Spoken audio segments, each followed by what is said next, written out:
प्रबल अम्ल, प्रबल क्षार और दुर्बल क्षार का अम्लीय वर्षा की परिभाषा और इसके दुष्प्रभाव।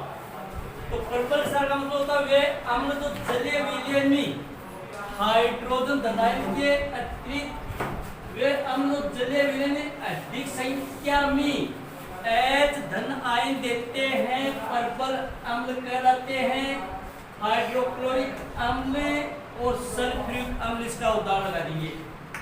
दूसरा होगा दुर्बल अम्ल, वे अम्ल जो जलीय विलयन में कम संख्या में H धन आयन देते हैं। ये कम संख्या में देंगे धन आयन, इसको बोलेंगे अपन दुर्बल अम्ल। एसिटिक अम्ल होता है CH3COOH, इसका नाम होता है एसिटिक अम्ल। तो एसिटिक अम्ल को अगर पानी में घोलेंगे तो ये कम संख्या में H धन आयन देंगे।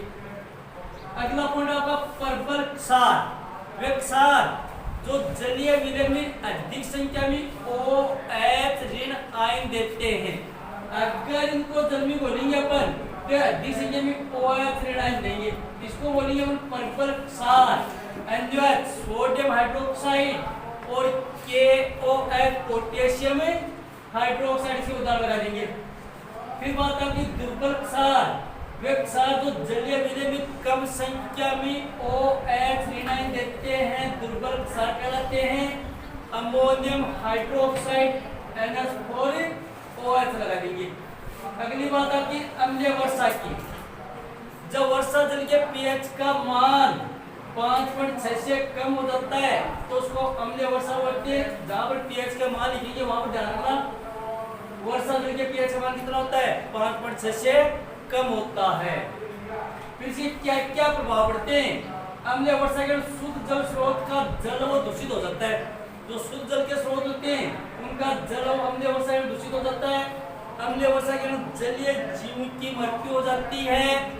अम्लीय वर्षा के जलीय पौधे नष्ट हो जाते हैं। अम्लीय वर्षा के कारण भूमि की उर्वरा शक्ति कमजोर हो जाती है और अम्लीय वर्षा के कारण पौधों की वृद्धि है वो रुक जाती है। तो ये बात होगी आपके अम्लीय वर्षा की परिभाषा और इसके दुष्प्रभाव। गंधीय सूचक पहले तो वे पदार्थ की गंध अम्ल क्षारीय माध्यम में बदल जाती है, उसको तो बोलते हैं गंधीय सूचक। बारीक कटी प्याज, लौंग का तेल, वनीला आदि, इनको जब अम्लीय क्षारीय माध्यम में होकर के बाहर निकालेंगे तो उसकी गंध वो चेंज हो जाएगी, इसलिए इसको गंधीय सूचक बोला जाता है। आगे कुछ रासायनिक यौगिक देंगे, उन रासायनिक यौगिकों का सूत्र याद रखना पड़ेगा।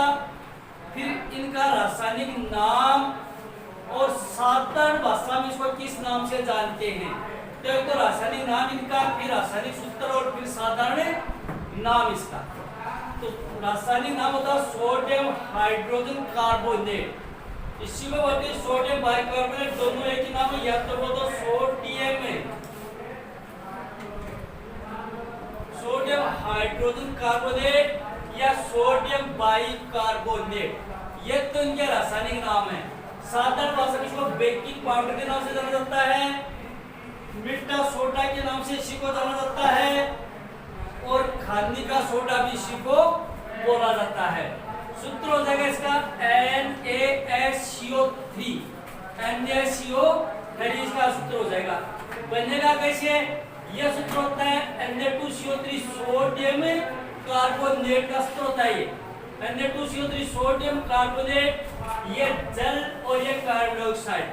तो सोडियम कार्बोनेट के जलीय विलयन में, सोडियम कार्बोनेट के जलीय विलयन में कार्बन डाइऑक्साइड गैस प्रवाहित करके सोडियम बाइकार्बोनेट प्राप्त किया जाता है। ये भाषा लिख दी है सभी लोग देंगे कि सोडियम कार्बोनेट के जलीय विलयन में कार्बन डाइऑक्साइड गैस प्रवाहित करके सोडियम बाइकार्बोनेट प्राप्त किया जाता है। भाषा लिखते हैं तो भी बात एक ही है, अगर सभी लिख देंगे तो भी बात एक ही है।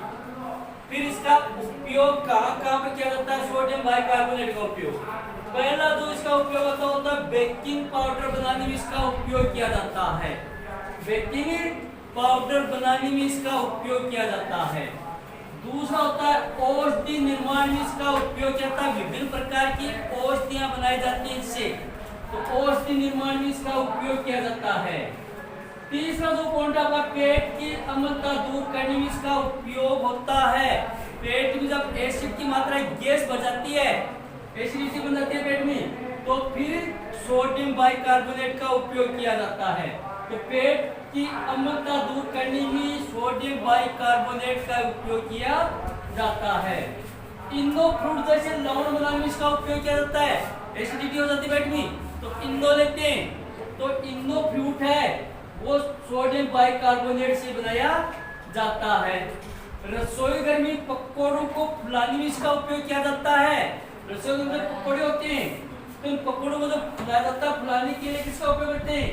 सोडियम बाइकार्बोनेट का। यहाँ से प्रश्न आया हुआ बात अगले पॉइंट से कि रसोई घर में पकौड़ों को फुलाने में किस यौगिक का उपयोग किया जाता है?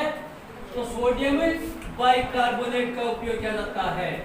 आग बुझाने अग्निशामक जो यंत्र होता है, आग बुझाने वाले यंत्रों में भी इसका उपयोग किया जाता है, क्योंकि आग बुझाने वाला अग्निशामक जो यंत्र होता है इसमें सोडियम बाइकार्बोनेट होता है और हाइड्रोक्लोरिक अम्ल होती है और साथ में पानी होता है। तो ये दोनों रासायनिक अभिक्रिया क्या बनाएंगे? कार्बन डाइऑक्साइड गैस बनाएंगे। कार्बन डाइऑक्साइड गैस का उपयोग आग बुझाने में किया जाता है। तो आग बुझाने वाले यंत्रों में सोडियम बाइकार्बोनेट का उपयोग किया जाता है। ब्रेड व केक जैसे खाद्य पदार्थ को फुलाने में भी इसी का उपयोग होता है। ब्रेड को जो फुलाया जाता है या केक को फुलाया जाता है तो सोडियम बाइकार्बोनेट का उपयोग किया जाता है। तो ये सारे सोडियम बाइकार्बोनेट उपयोग है। रसोई वाला प्रश्न यहाँ से प्रश्न आया हुआ है, यहाँ से बहुत बार प्रश्न आता है, यहाँ से प्रश्न आता है।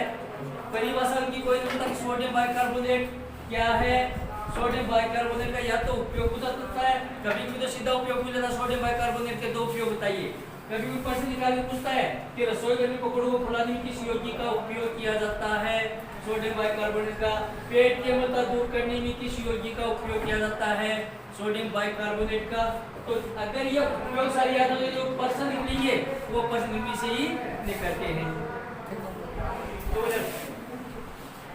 सोडियम कार्बोनेट का सूत्र होता है Na2CO3। इसी को दाल सोडा बोलते हैं और इसी को कपड़े धोने का सोडा बोलते हैं, लेकिन सूत्र इसका अलग होगा। सोडियम कार्बोनेट का सूत्र Na2CO3 होता है और दाल सोडा कपड़े धोने का सूत्र होगा Na2CO3 10H2। ये कपड़े धोने का सूत्र है। दाल सोडा का सूत्र ये होता है। बनाता कैसे ये सोडियम कार्बोनेट को बनाएंगे कैसे, प्राप्त कैसे करेंगे?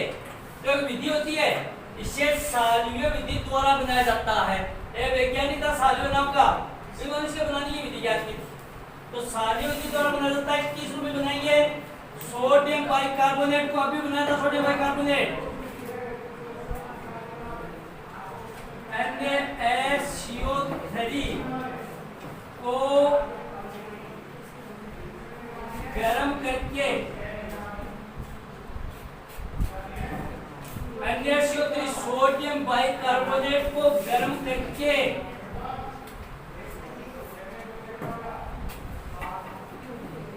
सोडियम कार्बोनेट प्राप्त किया जाता है।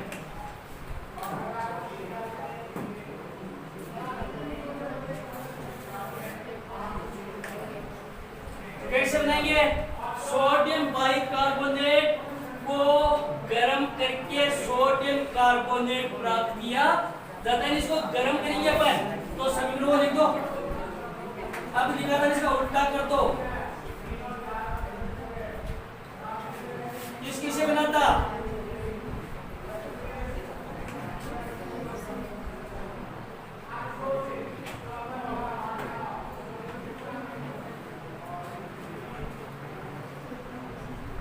ये बन गया था।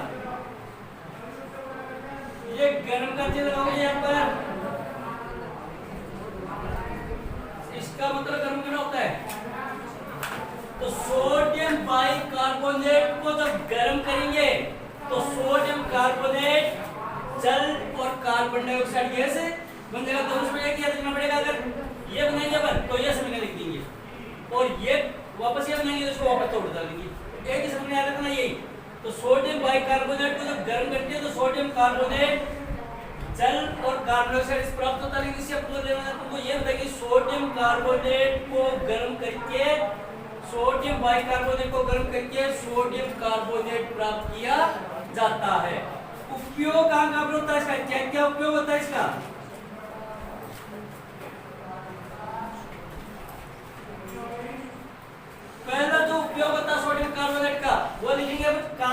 बनाने में इसका उपयोग किया जाता है, कांच दो मीन का उपयोग किया जाता है। तो कांच बनाने में इसका उपयोग किया जाता है।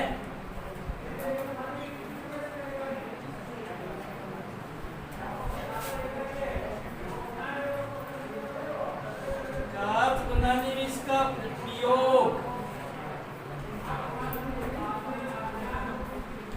किया जाता है। पहला उपयोग देखिए, कांच बनाने में इसका उपयोग किया जाता है। दूसरा, कागज बनाने में इसका उपयोग किया जाता है।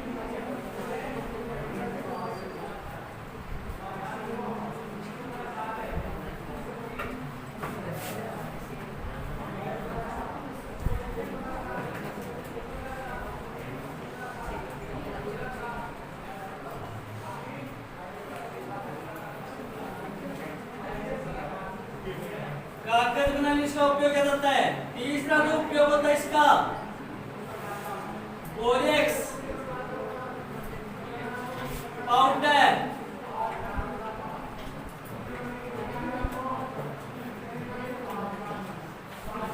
बनाने में इसका उपयोग किया जाता है।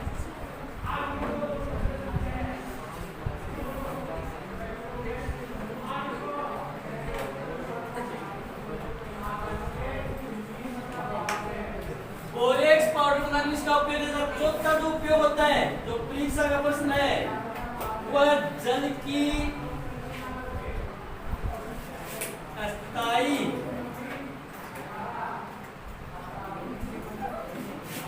कठोरता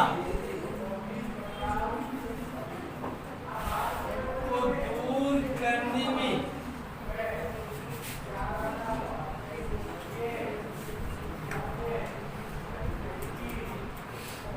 इसका उपयोग होता है।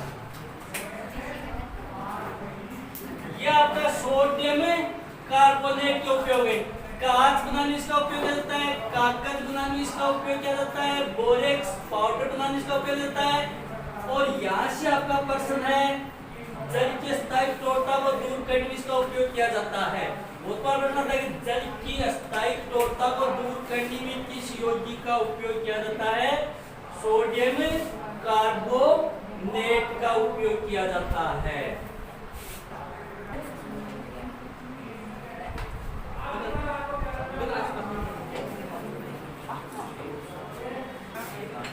चलो, पूछे हुए चुनने में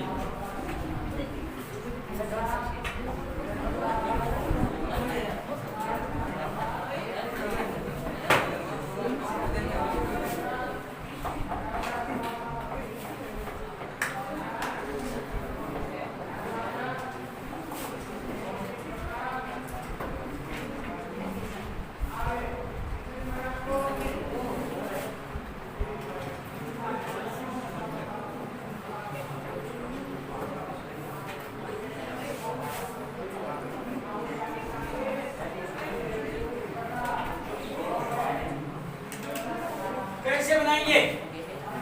विरंजक चूर्ण, रासायनिक नाम है विरंजक चूर्ण। इसी को ब्लीचिंग पाउडर बोलते हैं। कैल्शियम ऑक्सीक्लोराइड भी इसी को बोला जाता है। और सूत्र होता है CaOCl2, कैल्शियम ऑक्सीक्लोराइड। कैसे बनाएंगे? ये CaOH2 है, वो भुजे हुए चूने का सूत्र होता है। भुजा हुआ चूना होता है। तो भुजे हुए चूने में क्लोरीन गैस प्रवाहित करके विरंजक चूर्ण बनाया जाता है। यानी भुजा हुआ चूना लेंगे, भुजे हुए चूने में क्लोरीन गैस प्रवाहित करेंगे, तो क्लोरीन गैस प्रवाहित करने पर क्या बनता है? विरंजक चूर्ण प्राप्त किया जाता है। उपयोग कहाँ पर होता है इसका?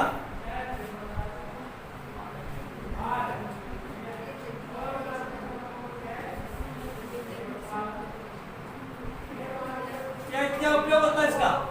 पहला जो उपयोग होता है इसका, वो होता है जल के शुद्धिकरण में।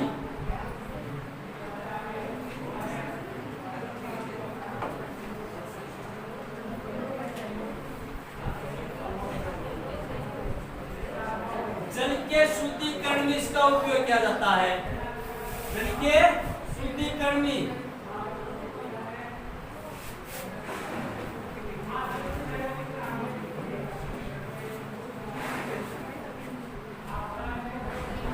नंबर 2,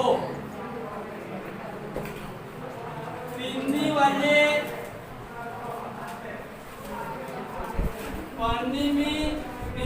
पानी को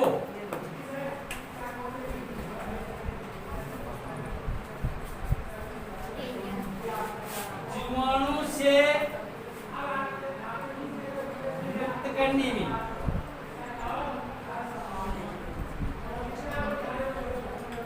नंबर 3, तो जीवाणु से मुक्त करना अपन लिखेंगे कीटाणुनाशक के रूप में।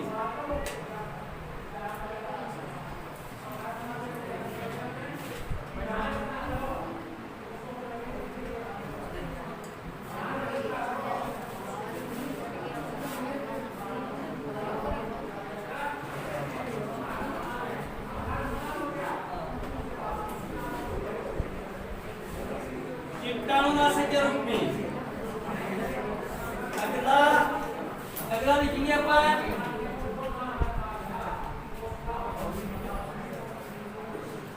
लकड़ी के विरंजक में।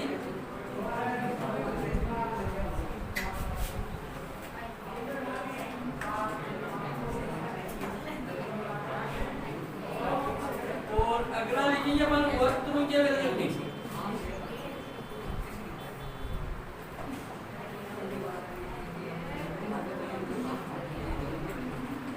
उपयोग होते हैं इसके विरंजक चुनी के। पहला उपयोग होता है जल के शुद्धिकरण, इसका उपयोग किया जाता है। दूसरा होता है पीने वाले पानी को जीवाणु से मुक्त करने में इसका उपयोग किया जाता है। कीटाणुनाशक भी इसका उपयोग किया जाता है।